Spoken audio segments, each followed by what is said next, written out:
If you're not living intuitively, you're not living authentically. And if you're not living authentically, you're not living in wellness. What was the initial step for you to decide that you wanted to have your own baby, have your own project that would perhaps bring about a revolution of wellness in the world? It's not EQ that we need, but it is intuition that we need to enhance.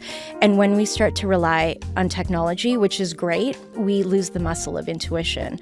Hundreds of people a day face some kind of brain injury and don't survive it, and I did. When I broke my face, my jaw went this way. I literally couldn't touch it. I had to work on my face through other parts of my body, but that also helped me emotionally. So the body is also medicine if you use it properly, like massage techniques used properly. It's incredible.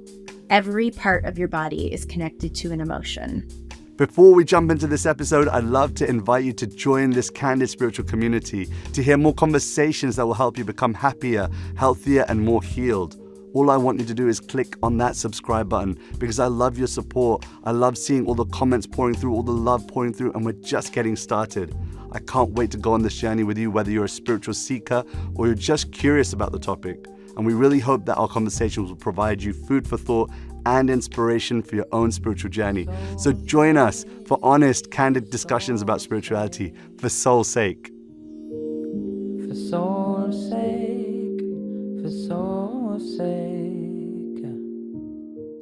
Hello and welcome to another episode of For Soul's Sake, a conversation in which I bring to you the best in the world of wellness, in spirituality, in business ownership today, and everything to do with wellness as well. So we are joined today by an incredible person. Her name's Neeta. She's a personal friend. And also I want to give you a little bit of a background so you know what she's been up to in life and maybe some context on some of the conversation that we're going to bring in today. She's a mother to a 6-year-old. That deserves a round of applause, everybody. It really does. Yeah. She's recently stepped out of corporate America. She's spent 10 years working in music and she's got a plethora of knowledge in music. She's also recently launched and something that I'm very proud of her for doing, launching this brand called Grounded 1002. It's an incredible brand that integrates lifestyle, products, experiences under different hashtags and represents holistic living. And so we're going to talk about all things business ownership, parenthood, and also, of course, spirituality. Neeta, welcome to the show. Thank you so much. Really that was appreciate you really being here. nice. Yeah. And a question before we start. Which way should I be looking? At you or Me, camera? you can speak to the camera. All you right. can say, Okay. they're with us here right now. So Okay. All right. So I'll say hello all around then. Yes. Make sure I'm inclusive. Yes. business ownership and running a business as someone who's recently gone through a lot of changes in life. What was the initial step for you to decide that you wanted to, have your own baby, have your own project that would perhaps bring about a revolution of wellness in the world? So I've always been an entrepreneurial person and always had side hustles.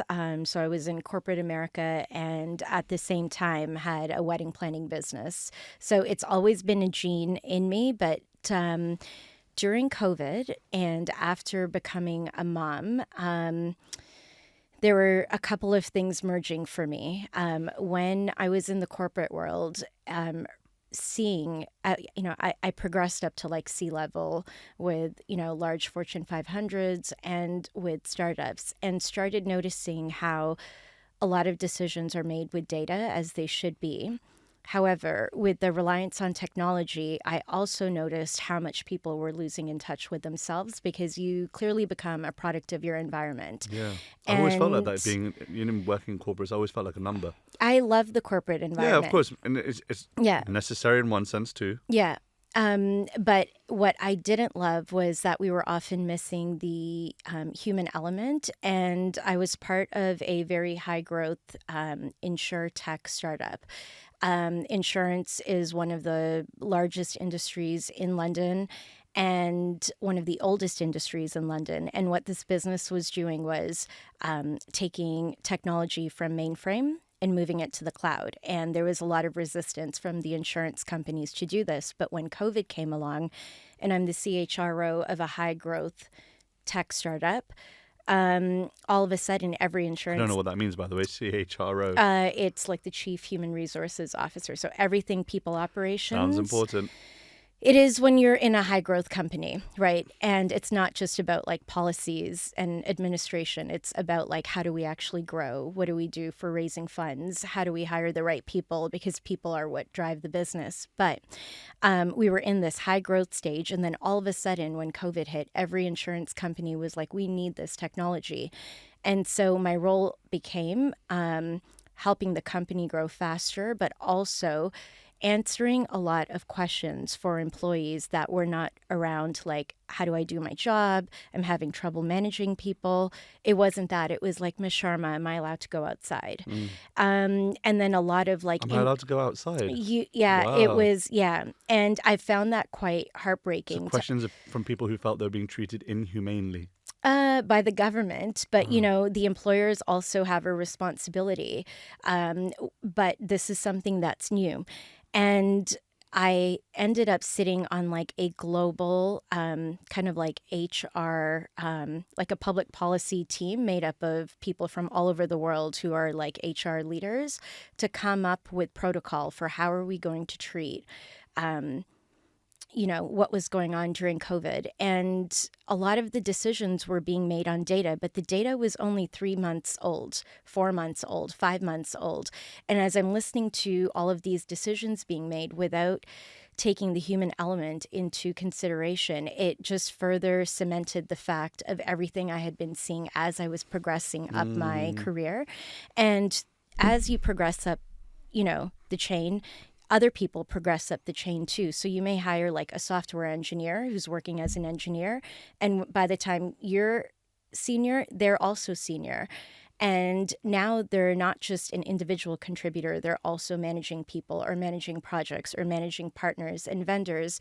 And then they, like Harvard Business School kept saying, like, EQ is the most important skill set. Emotional quotient. Right. And, you know, like that's like 20, 25 years. That's been like what you need as a good leader. You don't need good IQ. You But need good EQ. Is that something that is kind of said just to make the corporate look like they give a damn? I do think a lot of people realize they need to work on it when they're faced with hardships, which is why people management is so important. If you're not a good leader, and if you can't connect with your team, if you can't motivate your team, like communication is one thing and comprehension is another.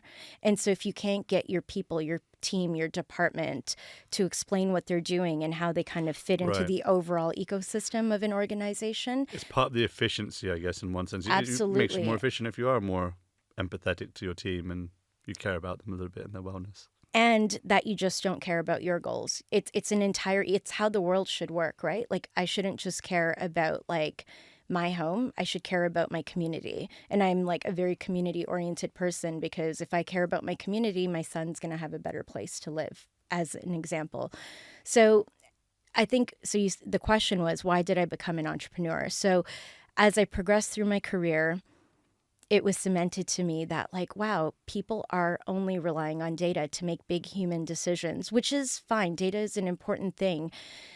But I had a 3-year-old running around the house at the same time. Right. And, you know, and I'm just seeing like how many decisions, kids are so intuitive, you know, and I was like getting pulled into like learning in 2 different ways, like doing things as a CHRO that are different because I'm managing a pandemic that I've never done before. And then watching this kid, and I was just like, I believe it's not EQ that we need. We could define EQ all that we want, but it is intuition that we need to enhance. And when we start to rely on technology, which is great, and when we rely on data, which is great, but when we are like super reliant on these things, we lose the muscle of intuition. And lo and behold, Grounded 1002 came out of there. But I didn't know like that's what the purpose of the brand was going to be. I had been through like other traumas. I don't like to use that word, but let's just call it that. And the practices that helped me heal were all intuitive practices. So They weren't data driven. they weren't data driven, but they were things that, for example, you know, I'll just call it an injury. I had an injury and I was given medication to treat it. But the injury was an accident where I, broke my face, which, I looked like Shrek. My face was broken, huge. I was unrecognizable. My memory was impacted.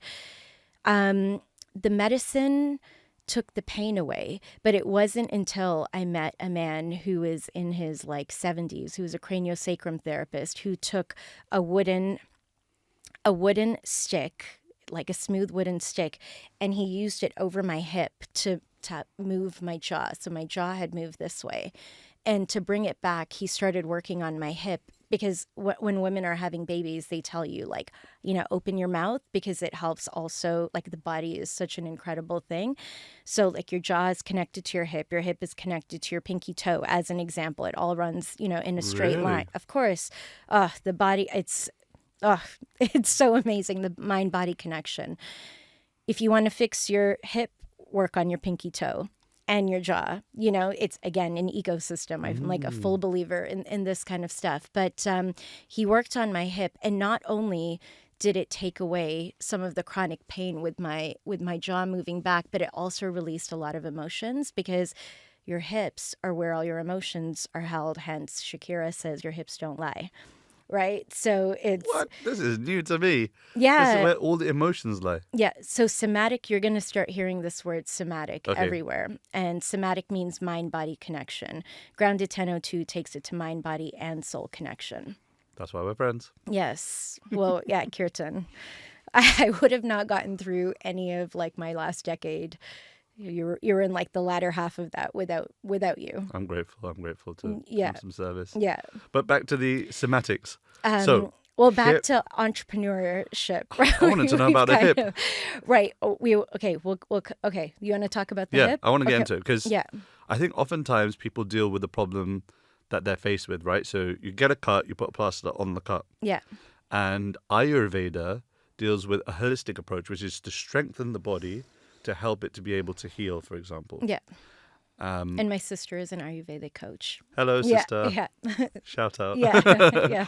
Yeah. But dealing with, you went through a traumatic experience, and I know the story. I don't know how comfortable you are with sharing any parts of that. Yeah. But it led to, let's just call it a severe injury to your face and body. Yeah, so my nose was broken in over 70 pieces, and the rest of my face was, very, it's a bone structure, but it was all cracked and all over the place. And my face, I was 32 at the time. If you, sprain your ankle, it swells up. So, I literally looked like Balloon. Shrek. I was unrecognizable, and it was a head trauma. So my brain was also impacted. Yes, yeah. And I was, a national head for my dream company at the time, which was Boston Consulting Group. And I Had to leave everything, basically, right? Well, beauty and brains gone like this, which was pretty tough to do. Not that actually probably did define myself with the brains, and it's still impacted, but it was a big experience. I don't know whether you want to talk about it, but was it lasting? Is it still affecting you today?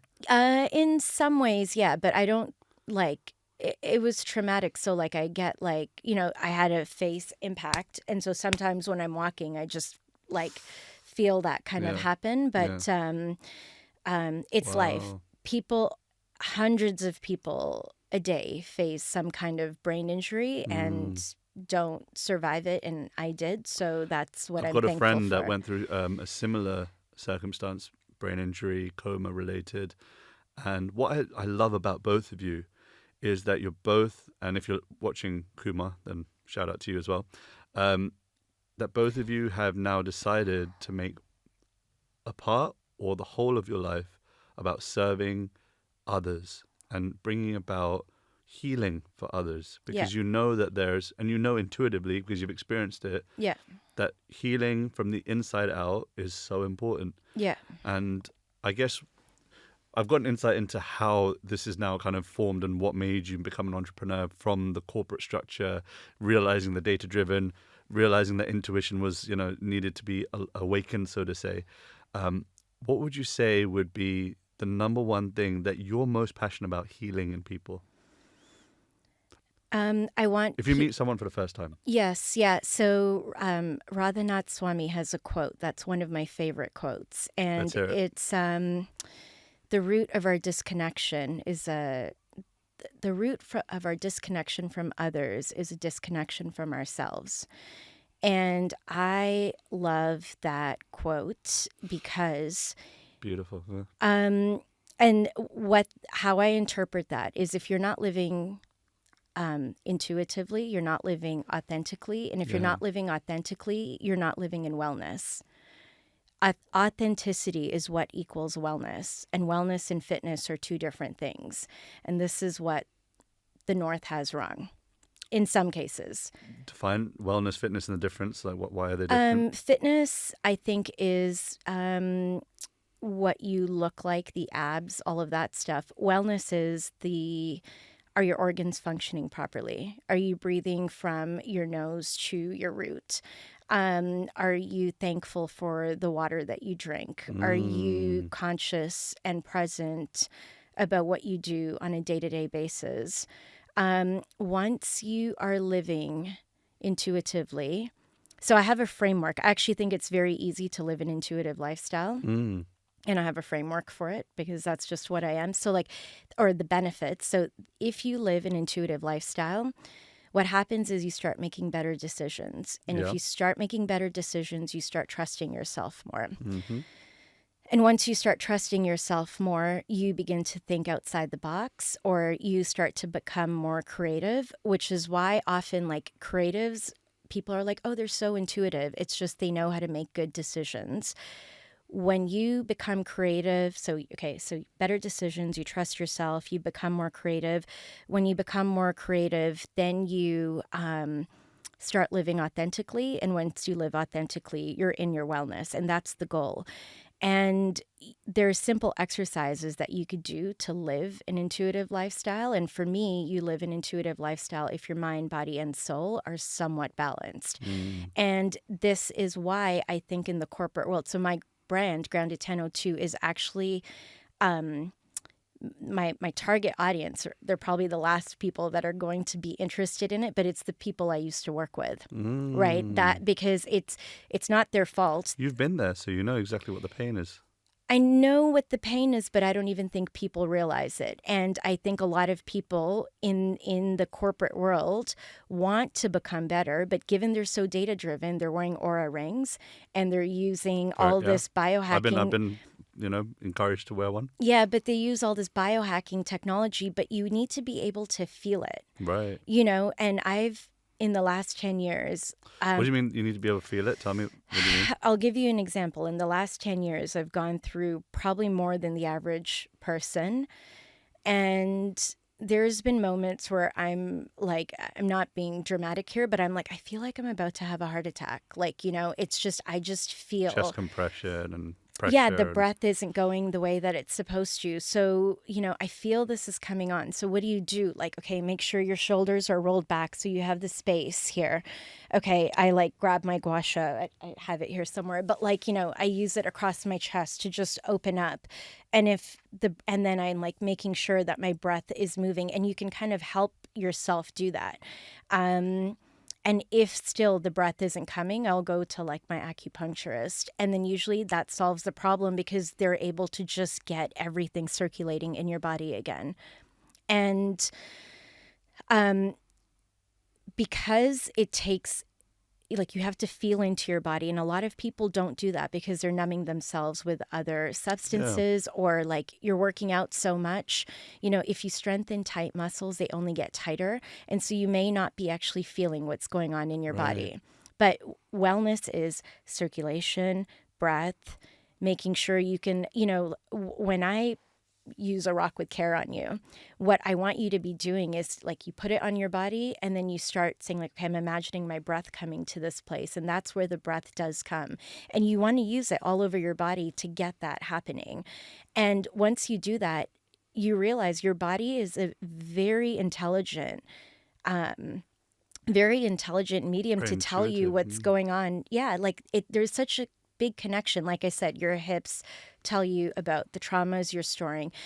You could tell me you're stressed out and we can have a conversation, or I could take a Gua Sha and use it across here. Okay. And I'm then, going to bring Prahlad into this for this. yeah. Come on, mate. Come and sit between us right here. Oh, wait, I have one right here. I have my rock Come with care on. here. Prahlad's our film guy. Oh, But right. I really want to get into this. So Do you? yeah, jump in. Oh, right. Okay, right. Okay, let's not move the wires here. But okay, we have a model here. Nice to meet you. Hello. I should ask. Are you okay with like me? I'm completely fine. Okay. I've got That's the why- Gua Sha kit at home. Oh, you do. Okay, and you use it on your face. I haven't used it in Okay, months. right. And you know what? Most people don't. But every time you do use it, it's additive to your life. Yeah. And it's a medicinal tool that's not just spent only for your face. That's just where like the TikTok trends are taking it, which Yeah, is yeah. great. But it's actually, yes, but it's actually I something. saw this video for sculpting the face, and it's like you use your knuckles and all this. Yeah. And unashamedly, I did try it. Did you? I don't know if it worked because I'm already quite handsome. Oh, no. You are. He's So like, today, Prahlad, we're giving all your friends some ammunition yeah. because you're about to be wellnessed out. Well, Yeah, I mean, let's go for it. it's not, well, okay, so if I were to use it, when I use it on you, what's going to happen is you're going to kind of judge what I'm doing, and then you're going to judge yourself while I'm actually using I this. absolutely won't judge anything. No, you will. It's natural. It's like someone the first time they come to kirtan. Even like, it's like I've been to 1,000 kirtans and I'm still like, oh, what's going on here all the time still. What is this about? Still with you, because like you've used this word like you're bewildered, and I feel the same way with the mind body connection, and then you add the soul into it too. But like, okay, so if one is stressed out, right, we could sit here and have a conversation about it, or I could literally take this tool and use it over here and create some space. Okay, yeah. I love that reaction. Is it painful? No, it's not painful at all. It's actually calming me. Yeah. Yeah. And I usually do this to people while they're standing. But creating that space in your body just literally allows things. So what I'm doing here is you have your bone, your fascia, your muscle, and then your Fascia. skin, right? And over time, they start doing this. I've heard this. And then I probably told you this like Yeah. while you're I eating. probably know from her that side. Right. And then what happens is and so he's not actually turning red, so that means so stagnation is the cause of disease. So when you're stuck like this, your toxins, your nutrients, your vitamins, the water, it can't flow through your body. Of course not. Why do we think people get arthritis as they get older? We're going to get it even earlier because we're typing and swiping, right? You're playing the harmonium all the time. All you got to do to not get arthritis is use this thing, like all over your hands, and it increases circulation. And it may not feel like anything now, right? But It's just loosening. it is loosening things. Like my hairdresser, Connor, what up? He one day called me and he was like, I literally can't move my finger. I'm like, use your Gua Sha. And he did. And then he went to my acupuncturist later and his finger was unlocked after he went and he saw a doctor. But this is okay, so it's not actually about the tool. So I sell a tool called Rock with Care, and Rock with Care is a rock with care. Rock with Care is a lifestyle. That's a great brand name, isn't it? Yeah, Rock with Care is a lifestyle, like be kind to others and yourself. And then Rock with Care is a musical concert that I put together once a year that you've been part of, where we rock with care, right? So it's All versions of rock yes, but and all versions of care. yes. So you don't need a Gua Sha to do this. In Ayurveda, they have Abhyanga, right? Which is the ultimate form of self-care. So we all should we should be going over our bodies every day just to say, hello, how are you? You know, during COVID, they said, you know, a person needs like 20 hugs a day to be healthy. Like, I'm a single mother. Yeah, I don't remember what the number was, but it I'm was, really not a hugger, so this is struggling for me. yeah, but your kids, That's true. Actually, I Yeah. hug my kids yeah, unlimitedly, like Yes. any moment, anytime. yes, Yeah. right. Yeah, we By always the way, do we should the give side hug. Pralada a round of applause. Yeah, you. I liked the reaction of wow. It But was so relaxing. we've been jumping around, but all I did was just create space here. Yeah. So now when you use your Gua Sha, use it to create space through your body, and it's a tool of prehab. Yeah. Like you literally use it around your knees, for example. My entire lifestyle is prehab. Thank you very much, everyone. Thank you. Round of applause for Pralada. Yeah, thank you for modeling. He was not expecting that. No. But I knew, like, of all the people that I'm friends with that wouldn't throw a fuss about this and just kind of get on with it because it's part of the show. You don't know how he's looking at you now. Yeah, I'll have to tell him a little bit more now. Yeah. Yeah. We'll work it out afterwards. Oh, wow. I haven't answered why I started a business, but anyways. That's part of the podcast. Yeah. It's a Yeah. We've conversation. literally been like, We've talked about, Yes. what was it? The hip. I'm still stuck with the hip and the toe Right. and the jaw. Yeah. I'm still amazed that the body is such an ecosystem. Of I course. kind of knew it. You do. So what Do I practice anything for it? So there's a saying that you always say, and you're like, it's just so simple, you might miss it. You say it all the time. It's not mine. Yeah. Right. It's not mine either. Right. But it's that's the body. Yeah. And I know yesterday I had a massage therapist in my house, and I was using the Gua Sha on her, and she was just like, this is because I literally went around her knee and I was like, I feel inflammation here. It means, you know, there is a lot of muscle tightness here. And what that's telling me is you walk with your feet like this. And she's like, how do you know that? By touching my knee. And I'm like, did you have to train on anyone to understand this, or you just like, again, it's Well, intuitive? And... It's intuitive because when I broke my face, my jaw went this way. And the face is such a fragile thing. I literally couldn't touch it. I had to work on my face through other parts of my body. But that also helped me emotionally. So I was telling you, I got like anti-inflammatory, anti-painkillers, all of these medications. But it wasn't until that man took the wooden stick over my hip and I felt the emotional release that I was holding, you know, and I get that from music. Like music is medicine, but the body is also medicine if you use it properly. Like massage techniques used properly, whether it's yourself doing it, it should be yourself. You should be the one doing it because then you connect to yourself. When you do, you really get to understand yourself so much better. It's incredible. Every part of your body is connected to an emotion. Are there books about this? Tons. Who should read? Or who should we read? Who should we? I know one day will be Neeta, but Yeah, I mean, right now, who would you recommend? Well, I haven't read many books. I work with a somatic coach, and she's amazing. I've been doing therapy for 10 years, like the talking therapy, and I've been working with Naomi for not that long, and she's helped me in ways like she knows a lot about me just in terms of how my hips are. You know, my hips go like this. That means low self-worth. Really? So she works on, I'm a confident person with low self-worth. The low self-worth comes from learning be a person of service, which I always have, but my dad never said not at your own expense. So being too nice is as toxic as being a narcissist, or they're on the same vibrational level. And I very much was on that level until she adjusted my hips. And once she adjusted my hips, my feet also got adjusted automatically too. So she works on my body. I walk in, she looks at me, we chat for 10 minutes. She gets me on the bed and just does different things on my body. Wow. You know, like even if you listen to like a TED Talk by Amy Cuddy, I think a few years ago, it was like the #1 TED Talk. Like she says, like, you know, if I'm sitting like this, it gives you a very different signal than me sitting like this. But that also gives you a different signal about yourself. So just imagine like all of a sudden I'm taking up more space and I'm way more confident than me sitting like this.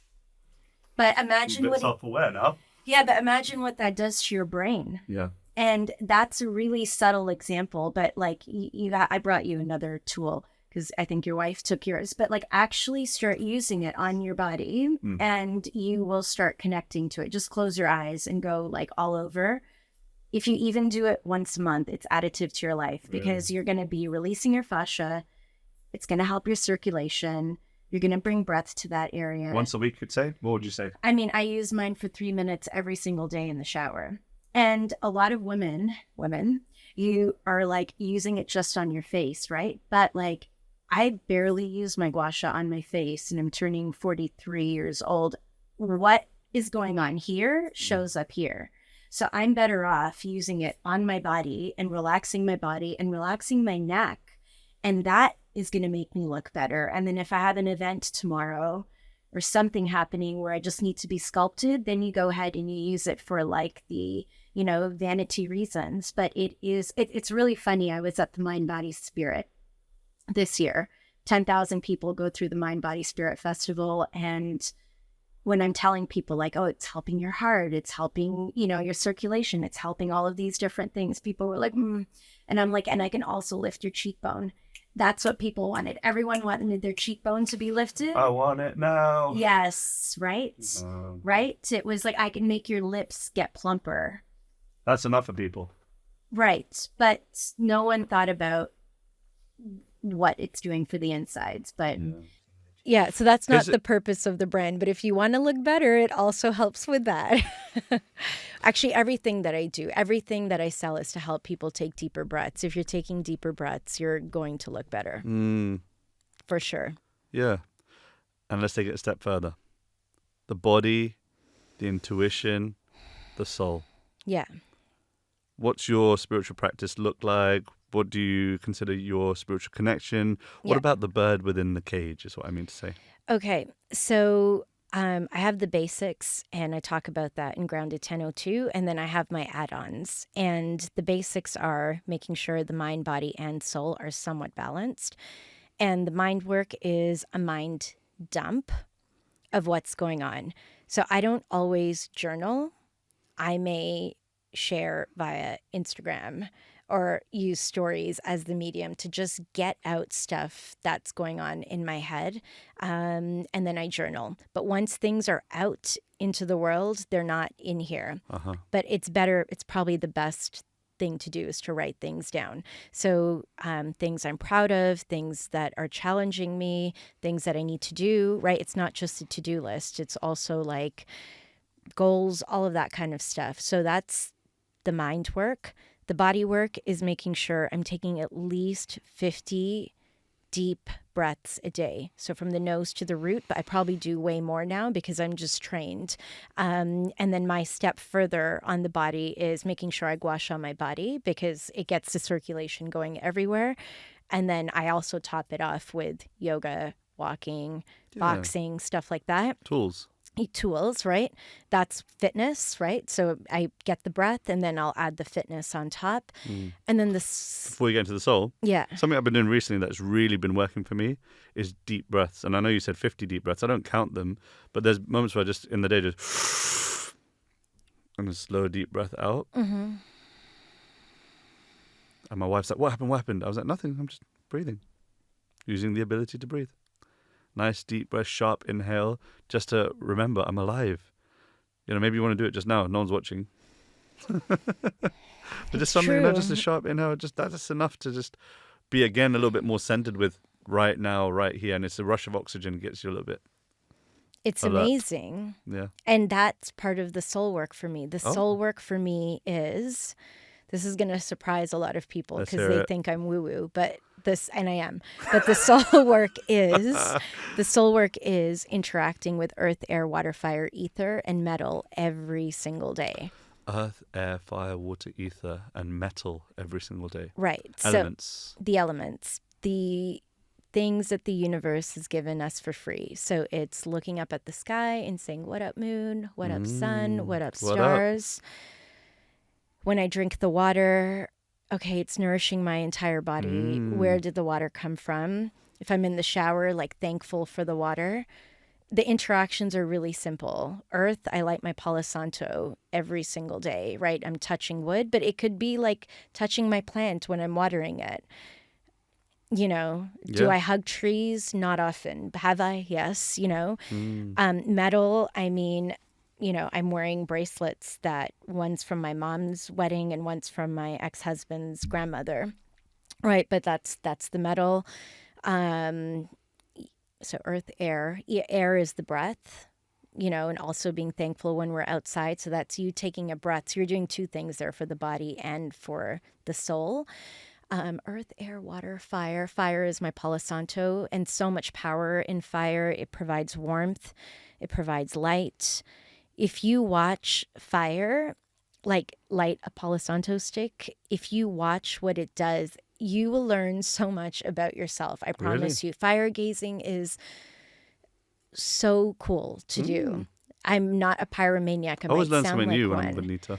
It's great. It's just, you know, so so that's my soul work. But then on top of that, obviously I'm at Kirtan every week. I used to meditate. I don't meditate that much anymore since I've been in my regular Kirtan practice. So if that's usually with you, also with Antarma sometimes. But Hey, Antarma. yeah, so great. Both of you too. But that's my mind, body, and soul work. And I think everyone should do that because it takes minutes. Wow. Get things out, take your deep breaths, acknowledge the elements, and you will not burn out. People tend to associate burnout with like the corporate folk. You are not a corporate folk, and I bet you have moments of burnout because the mind, body, and soul, if they're not balanced, you know, maybe you're doing all the soul work and maybe you're doing the body work and forgetting the mind work. But Yeah. I've worked with you enough to know your mind is always up here too. But, you know, like it doesn't matter if you are a corporate person, a boho person, or a gym goer, right? You could be the mind, body, or soul person, but you have to kind of keep all of them up or you burn out. And people are like, oh, I hate being in the corporate world. It's actually easy to do if you make sure you're doing that mind, body, soul work. And the soul work does not have to be as intense of going to Tulum for a retreat or going somewhere for a retreat. It's just pay attention to what's happening. If you do, you will live What perspective? you will live intuitively because then you're just paying attention to what's happening. You're going to pay attention to the bees on the tree that you're looking at and Yeah. seeing how they're working together. And you learn from nature, and then, you know, you are a product of your environment. If you're only reliant on the data, if you're only reliant on the muscles, if you're only reliant on the scriptures, which I like, sorry for saying this, but like it Yes. has to be all of the above, It's right? true. I agree. Yeah. It's a relationship. Yeah, because you could get lost in any of Yeah. it. And like what you're speaking about, I immediately connected it with what's being described in the Vedic scriptures being the Virat Rupa, which What is is that? the universal form of divinity. It's described how the trees are like the hairs on the body of divinity, that the rivers are like the veins, that the mountains are like the chest, that the sun and the moon are like the eyes. And so, Absolutely. you know, like all of these things, like if it's all about perspective and consciousness. And again, some of you might think that's a bit woo-woo, Radhika. That's fine. But if it's your connection point, and if it's your place of connection, and if it's your place of bringing out inner intuition, your place of bringing out your inner voice, your spirituality, then so be it, you know? You said the veins are like the rivers, right? So I tell people when they're doing Gua Sha, imagine you have a pipe, right? And everything is flowing through the pipe. And if there's sediment in the pipe, it's not going to flow. So similar kind of, but you replace pipe with river or vice versa. Virat And it Rupa. means, yeah, the same thing. So that's beautiful. I'd love to do a quick fire round with you. Okay. One word, one sentence. Okay. You ready for this? Sure. I've known Neeta for a while now, and I know rapid fire may not be her thing, It's so true. but we will try it. Okay, question number one. Verbose. What's something you're curious about right now in life? So funny. How to effectively communicate my messages and passion. Because again, it's about comprehension. And the verboseness doesn't help. So, we just linked it really well. There you go. Okay, Yeah. question number two. What's something you're personally working through at the moment? The pendulum of life swinging. So going from being a really nice person and then having gone through some crazy experiences in the last 10 years that have hardened me, and being here or here don't help. And I'm lost in terms of going like Momentum. this. Well, I need to kind of come back to the middle a little bit. Uh-huh. Right. I'm a little bit lost. Too momentum. Yes. Too much momentum. Too much momentum. I needed to learn how to strengthen up a little bit, but now it's maybe a little bit too much. Simple living. Yes. Simple living. You keep saying that to me. So it's our little motto. Yeah. In short, what legacy would you like to leave behind in this world? For people to be a better version of themselves, to help people be a better version of themselves. Yeah. So to encourage others to help others. Correct. Or to help themselves. Encourage others to help themselves, which will in turn help others. Correct. And finally, if you could create one law that everyone had to follow, what would it be? To rock with care. Be kind to others. Appreciate the mind-body connection. And rock with care with whatever music that you like. Love it. That's it. This has been a really cool episode. I know it's kind of been like flowing in different directions, but that's kind of good sometimes, especially when with friends. It's like it doesn't need to be so structured. It's got a nice flow. It's got a good message. I think each and every one of us. Yes. Yeah. Yeah. If there was something in this conversation that you felt was particularly poignant, drop it in the comments. Go and check out Neeta's store. Go and check out everything she's doing at Grounded 1002. And stay connected with us at For Soul's Sake. If you like this conversation, if you valued this conversation, share it with a friend. Come to Kirtan. Come to Kirtan. Yeah, it's great. Shameless plug time. Medicine. Yeah, do some inner medicine work. This is our invite to you. Wishing you all the best and lots of spiritual strength. See you on the next episode of For Soul's Sake. Peace. Peace. Namaste. Peace. Peace. If you love this episode, you'll love my interview with Mimi Icon on mindfulness to manifestation. Check it out.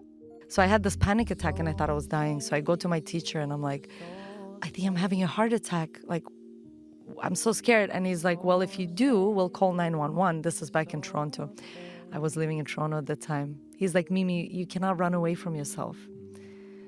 It's a panic attack, most likely. Like, now go back into meditation and sit through it and watch it. Any emotional reaction is like a storm. Like, it has a beginning, a middle, and an end.